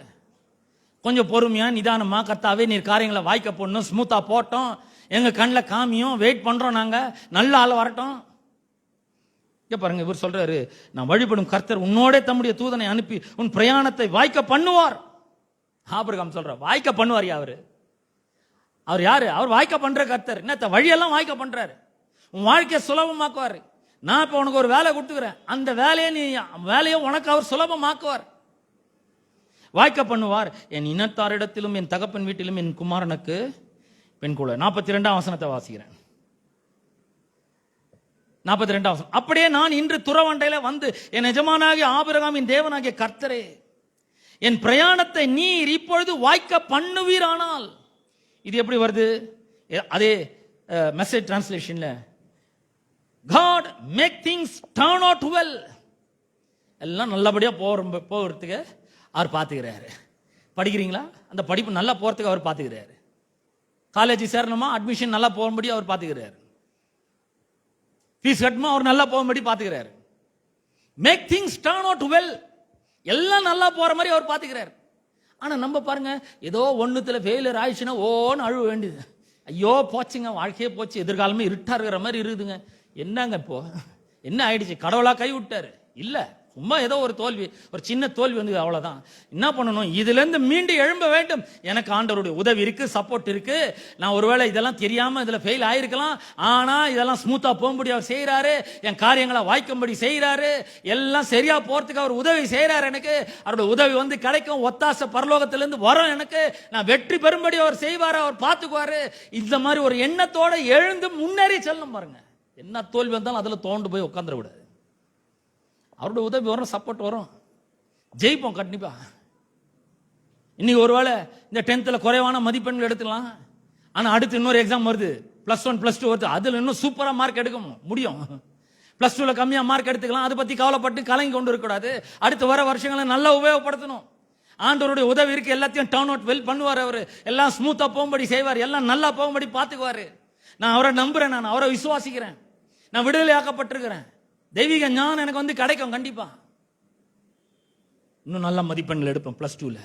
ஒருவேளை காலேஜ் படிச்சுட்டு இருக்கலாம். இந்த கல்லூரி வாழ்க்கையில பாத்தீங்கன்னா கடவுளுடைய உதவி ஒத்தாசை உங்களுக்கு வந்து கிடைக்கும் கண்டிப்பா. அதுல ரொம்ப பிரமாதமா வரதுக்கு கடவுள் உதவி செய்வார். நல்ல வேலை கிடைக்க உதவி செய்வார். கேம்பஸ் இன்டர்வியூல பாஸ் பண்ண உதவி செய்வார் அவரு. ஏன் எல்லாத்தையும் ஒரு டர்ன் அவுட் வெல் பண்றாரு. ஒருவேளை உங்க கூட வேலை செய்யறவங்களும் கூட படிக்கிறவங்களும் உங்களுக்கு விரோதமா என்ன பிளான்லாம் பண்ணலாம், ஆனா அது எல்லாத்தையும் அவர் டர்ன் பண்றாரு, டர்ன் அவுட் வெல் பண்றாரு. எல்லாம் நல்லா போற மாதிரி பாத்துக்கிறாரு. அவர் என்னென்னலாம் பண்றாரு பாருங்க. அவருடைய கிருபை என்னெல்லாம் பண்ணுதுன்னு பாருங்க. அப்ப அவருடைய கிருபை நமக்கு அப்பேற்பட்ட உதவிகளை, பேருதவிகளை செய்து, பொண்ணு பார்க்கறதுக்கு உதவி செய்யுது, தயவு கிருபெல்லாம் எல்லாம் நல்லா ஸ்மூத்தா போறதுக்கு உதவி செய்யறாரு கர்த்தர். காரியம் எல்லாம் நல்லா போறதுக்கு அவர் உதவி செய்யறாரு. காரியங்களை வாய்க்க பண்ற, பிரயாணத்தை வாய்க்க பண்ணுகிறவராய் இருக்கிறார். எந்த அளவுக்கு அவர் வாய்க்க பண்றாருன்றத கொஞ்சம் நல்லா கவனிச்சு பாருங்க. வெறும் ஒரு ஆளுக்கு மட்டும் கிடையாது, அவர் எல்லாருக்கும் தயவு காண்பிக்கிறவராய் அவர் இருக்கிறார். 39ஆம் அதிகாரம், ஆதியாகமம் 39ஆம் அதிகாரம் 2ஆம் வசனத்தை வாசிக்கிறேன். கர்த்தர் யோசேப்போட இருந்தார், தான் கிருபை. கர்த்தர் நம்மோடு கூட இருக்கிறது தான் கிருபை. அவருடைய பிரசன்னம் நம்ம கூட இருக்கிறது தான் கிருபை. கர்த்தர் யோசேப்போட இருந்தார், அவன் காரிய சித்தி உள்ளவனானான். பாத்தீங்களா, காரிய சித்தின்னு என்ன? எல்லாம் ஸ்மூத்தா போகுது. என்ன பிசினஸ் பண்ணாலும் அதெல்லாம் ஸ்மூத்தா போகுது. அங்க வாழ்க்கை ஸ்மூத்தா போகுது, படிப்பு ஸ்மூத்தா போகுது, வேலை நல்லா ஸ்மூத்தா போகுது, வியாபாரம் நல்லா செழிக்குது, தொழில் நல்லா ஸ்மூத்தா போகுது, எல்லாமே ஸ்மூத்தா போகிறது. அவன் எகிப்தியனாகிய தன் எஜமானுடைய வீட்டில் இருந்தான். கர்த்தர் அவனோட இருக்கிறார் என்றும் அவன் செய்கிற யாவையும் கர்த்தர் வாய்க்க பண்ணுகிறார் என்றும் அவன் எஜமான் கண்டு. அவன் செய்யறதெல்லாம் நல்லா வருது. ஒரு விஷயத்தை போய் செஞ்சான்னா it turn out good well, நல்லா போதது. நான் சொல்றேன், கடவுள் உங்களோட கூட இருந்து நீங்க செய்யற எல்லாத்தையும் ஸ்மூத்தா போகும்படி செய்யறாரு. உங்க வாழ்க்கையை ஸ்மூத் ஆக்குறாரு. உங்க வாழ்க்கையில எல்லாத்தையும் சரியா போகும்படி பண்றாரு, நல்லா போகும்படி பண்றாரு கர்த்தர். அதாங்க கிருபை. அந்த கிருபை தான் உங்களோட கூட இருக்குது. அந்த கிருபை தான் உங்களை வந்து சந்திச்சிருக்குது. அந்த கிருபை தான் அதிகமா நீங்க பெற்றிருக்கிறீர்கள். அந்த கிருபை உங்களோட கூட இருக்குது. அப்படின்னா நான் சொல்றேன், நீங்க செய்யற எல்லாம் வாய்க்கும்னு சொல்றேன். நீங்க செய்யற எல்லாத்தையும் சித்திக்க பண்ணுவார் கர்த்தர்னு சொல்றேன். உங்க வாழ்க்கையில எல்லாமே ஸ்மூத்தா போகும்னு சொல்றேன். அவர் எல்லாத்தையும் நன்மையா திருப்புவாருன்னு சொல்றேன். அதான் கிருபை. 21ஆம் வசனம், ஆதியாகமம் 39:21. கர்த்தரோ யோசேப்போடு இருந்து அவன் மேல் கிருபை வைத்து, பாருங்க நான் சொல்றேன், கர்த்தர் உங்களோட கூட இருக்கிறாருன்னா உங்க மேல அவர் கிருபை வைக்கிறாரு. தம்முடைய கிருபை உங்களோட வைத்து சிறைச்சாலை தலைவனுடைய தயவு அவனுக்கு கிடைக்கும்படி செய்தார். செய்யாத குற்றத்துக்காக சம்பந்தம் இல்லாத ஒரு இடத்துல போய் அவன் இருக்கிறான். ஆனா அவன் கூட யாரு இருக்கிறது? கர்த்தர் இருக்கிறாரு. அவன் மேல கிருபை வைக்கிறாரு. அந்த மனுஷனுடைய தயவு அவனுக்கு கிடைக்கும்படி செய்யறாரு. யாரு? அவன் ஒரு சிறைச்சாலை தலைவன். யோசேப்புக்கு முன்ன பின்ன பழக்கம் கிடையாது, எதுவும் தெரியாது அவனுக்கு யோசேப் பத்தி. ஆனா அவனுடைய கண்களிலே தயவு கிடைக்கும்படி செய்கிறார். நான் சொல்றேன், ஒரு புது இடத்துக்கு நீங்க வேலைக்கு போலாம், நீங்க போய் வேலை செய்து கொண்டு இருக்கலாம். அந்த இடத்தில் இருக்கிற அதிகாரிகளுடைய கண்களிலே உங்களுக்கு தயவு கிடைக்கும்படி அவர் செய்வார். கண்டிப்பா நீங்க ஒரு பிசினஸ் பண்ணி கொண்டு இருக்கிறீர்கள் என்றால் உங்களுடைய கிளையண்ட், உங்களுடைய கஸ்டமர்களுடைய கண்களில் உங்களை தயவு கிடைக்கும்படி செய்யறாரு. அவர் பார்த்துக்கிறாரு. 23ஆம் வசனத்தை வாசிங்க. கர்த்தர் அவனோடு இருந்தபடினாலும் அவன் எதை செய்தானோ அதை கர்த்தர் வாய்க்க பண்ணினபடினாலும், என்ன செஞ்சாலும் வாய்க்குதுங்க. என்ன செஞ்சாலும் நல்லா போகுது. என்ன செஞ்சாலும் ஸ்மூத்தா போகுது. எத்தனை பேர் சொல்லுங்க, இந்த கிருபை எனக்கு வேணுங்க, எனக்கு ரொம்ப அதிகமா வேணும். மீதி வரல என்னாச்சு? என்ன எங்க கவனிச்சுட்டு இருக்கிறேன்? இந்த கிருபை வேணுமா? அவன் கையை உயர்த்தி காட்டுங்க. எத்தனை பேருக்கு இந்த கிருபை அதிகமா வேணும்? ஆமா, எனக்கு வேணும் ரொம்ப அதிகமா. எல்லாம் ஸ்மூத்தா போகணும், எல்லாம் வாய்க்கணும், எல்லாம் நல்லா போகணும். இந்த கிருபை தான் உங்களுக்கு அவர் கொடுத்திருக்கிறார். இந்த கிருபை தான் பெருகுதுன்னு நான் சொல்றேன். வாரம் வாங்க, இந்த கிருபையின் சத்தியத்தை கேளுங்க. நான் சொல்றேன், அவருடைய நாமத்தினால் அவர் மூலமா பாவம் மன்னிப்பு உங்களுக்கு உண்டாகுதுன்னு விசுவாசிங்க. அவ்வளவுதான். விசுவாசிச்சா போதும், நீங்க நீதிமானாக்கப்படுகிறீர்கள். அவர் மூலமாக அவர் கிருபையை கொடுக்கிறார், அதிகமான கிருபையை கொடுக்கிறாரு. அப்படி கிருபையை கொடுக்கும்போது உங்களுக்கு அவருடைய உதவி, ஒத்தாசை, அனுக்கிரகம் எல்லாம் வந்து கிடைக்குது. அவர் உங்களுடைய காரியங்கள் எல்லாம் வாய்க்க செய்றாரு. எல்லாம் ஸ்மூத்தா போகுது, எல்லாம் நல்லா போகும்படி அவர் செய்கிறார். ஆமென். முதல்ல ஜெபிப்போம். கேட்ட சத்தியத்துக்காக கர்த்தருக்கு நன்றி செலுத்தி ஜெபம் பண்ணுவோம். ஜெபம் பண்ணி முடிச்ச பிற்பாடு ஒரு 5 நிமிஷம் இருங்க. உங்களுக்காக திருவிருந்து இருக்கு, அந்த ஆராதனை முடிஞ்சிடும். அது பிற்பாடு உங்களுக்காக ஒரு சின்ன ஸ்நாக்ஸ் நம்முடைய அருமை மகள் ஜென்சியோட குடும்பத்தார், சகோதரன் கங்கை அமரனும் சகோதரி இந்திராணி அவர்களும் இங்கே வந்திருக்கிறார்கள். அவளுடைய மகள் 10th பாஸ் பண்ணியிருக்கிறார். அவளுக்காக ஒரு சின்ன ஸ்நாக்ஸ் மாதிரி உங்களுக்கு ஆயத்தப்படுத்தி வச்சிருக்காங்க. எல்லாம் இங்கே இருந்து அதை சாப்பிட்டு போங்க. ஆசீர்வதித்து அந்த பிள்ளையை பிளஸ் பண்ணிட்டு போங்க. முதல்ல நம்ம ஜெபிப்போம். முதலாவது எல்லாரும் கண்களை மூடி ஜெபிப்போம். அன்பின் பிதாவே, உம்முடைய குமாரனாகிய இயேசு கிறிஸ்துவின் நாமத்திலே உம்மண்டை நாங்கள் வருகிறோம். இந்த அற்புதமான நாளுக்காக உமக்கு ஸ்தோத்திரம். ஆண்டவரே, உம்முடைய கிருபைக்காக உமக்கு நன்றி. உம்முடைய தயவுக்காக உமக்கு நன்றி செலுத்துகிறோம். உம்முடைய இரக்கத்துக்காக உமக்கு நன்றி செலுத்துகிறோம். தேவாதி தேவன், கர்த்தாதி கர்த்தர், இந்த அருமையான நாளிலே கர்த்தாவே எங்கள் ஒவ்வொருவரையும் ஆண்டவரே நீர் ஆசீர்வதித்திருக்கிறதுக்காக உமக்கு ஸ்தோத்திரம். ஆண்டவரே, எங்கள் மேல் இருக்கிற உம்முடைய கிருபைக்காக உமக்கு நன்றி செலுத்துகிறோம். ஆண்டவரே, கிறிஸ்துவின் பிரசன்னம் எங்களோடு கூட இருக்கிறதற்காக, கிறிஸ்து எங்களோடு கூட இருக்கிறதற்காக உமக்கு ஸ்தோத்திரம். எங்களுடைய காரியங்கள் எல்லாம் வாய்க்க பண்ணுகிறதற்காக உமக்கு ஸ்தோத்திரம். காரியங்களை கைகூடி வர பண்ணுகிறதற்காக உமக்கு ஸ்தோத்திரம். நாங்கள் எடுக்கிற பிரயாசங்கள் ஒரு பெரிய வெற்றியை நீர் எங்களுக்கு தருகிறதற்காக உமக்கு ஸ்தோத்திரம். எல்லாம் ஸ்மூத்தா போறதுக்காக உமக்கு நன்றி செலுத்துறோம். எல்லாத்தையும் நன்மைக்கு ஏதுவாக திருப்புகிறதற்காக உமக்கு ஸ்தோத்திரம். எங்களோட வாழ்க்கையில எல்லாம் நல்லா போறதுக்காக உமக்கு நன்றி செலுத்துறோம். ஆண்டவரே, தொடர்ந்து உம்முடைய உதவி வேணும், ஒத்தாசை வேணும், உம்முடைய அனுக்கிரகம் வேணும், உம்முடைய கிருபை வேணும், உம்முடைய தயவு வேணும். ஆண்டவரே, உம்முடைய கிருபை எங்களிடத்துல இருக்கும் பொழுது மற்ற மனிதர்கள் கூட எங்கள் மேல தயவு பாராட்டுகிறதற்காக உமக்கு நன்றி செலுத்துகிறோம். எங்களுக்கு தெரியாத மக்கள் கூட எங்கள் மேல கிருபையும் தயவையும் பாராட்டுகிறதற்காக உமக்கு நன்றி செலுத்து. அந்த மாதிரி காரியங்கள் எல்லாம் நீர் எங்களுடைய வாழ்க்கையில செய்கிறீர் என்பதை நாங்கள் விசுவாசிக்கிறோம், நம்புகிறோம். ஆண்டவரே, தேவையோடு வந்திருக்கிற ஒவ்வொருவருக்காக ஜெபிக்கிறேன். தேவைகளை எல்லாம் சந்திப்பீராக. வியாதியோடு வந்திருக்கிற ஒவ்வொருவருக்காக ஜெபிக்கிறேன். வியாதிகள் நீங்கட்டும், சுகம் உண்டாகட்டும். ஆண்டவரே, அவர்கள் வாழ்க்கையிலே ஆண்டவரே ஒரு உயர்வு உண்டாகட்டும், ப்ரமோஷன் உண்டாகட்டும், வாழ்வு உண்டாகட்டும், வெற்றி உண்டாகட்டும். ஆண்டவரே, சுகம் உண்டாகட்டும், செழிப்பு உண்டாகட்டும், சமாதானம் உண்டாகட்டும் என்று ஜெபிக்கிறேன். தொடர்ந்து மக்களை நீர் ஆசீர்வதிப்பீராக. கிருபை அவர்களுக்கு உண்டார்ந்து பெருகட்டும், அதிலே அவர்கள் திளைக்கட்டும் என்று ஜெபிக்கிறேன். துதி கன மகிமை எல்லாவற்றும் ஒருவருக்கே நாங்கள் செலுத்துகிறோம். இயேசுவின் நாமத்தில் ஜெபிக்கிறோம் பிதாவே.